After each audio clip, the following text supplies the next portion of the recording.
Q8139-1. In what type of electrical diagram are images of components used instead of conventional electrical symbols? A. A pictorial diagram. B. A schematic diagram. C. A block diagram.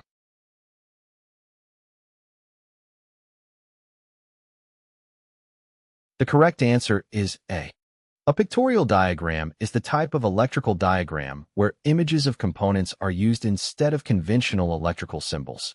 In this type of diagram, the physical appearance of the components is shown, making it easier for non-technical people to understand the diagram. 8140. Schematic diagrams are best suited for which of the following?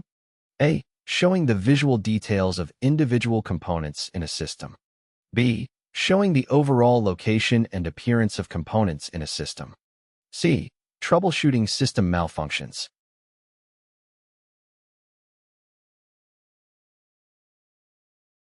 The correct answer is C. An aircraft's pieces are not indicated on a schematic diagram, which only displays the relative locations of various system components. When diagnosing a system, schematic drawings are quite helpful.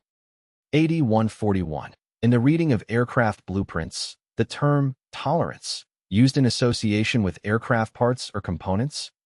A. Is the tightest permissible fit for proper construction and operation of mating parts.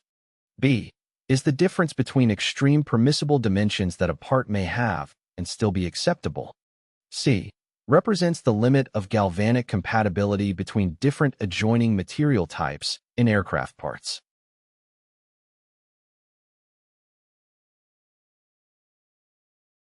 The correct answer is B. Tolerance, in the reading of aircraft blueprints, used in association with aircraft parts or components, is the difference between extreme permissible dimensions that a part may have and still be acceptable.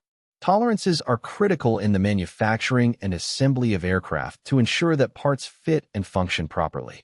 The tighter the tolerance, the more precise the manufacturing process needs to be. Tolerances are typically specified on engineering drawings and blueprints to ensure that parts are made to the correct dimensions and fit together properly in the final assembly.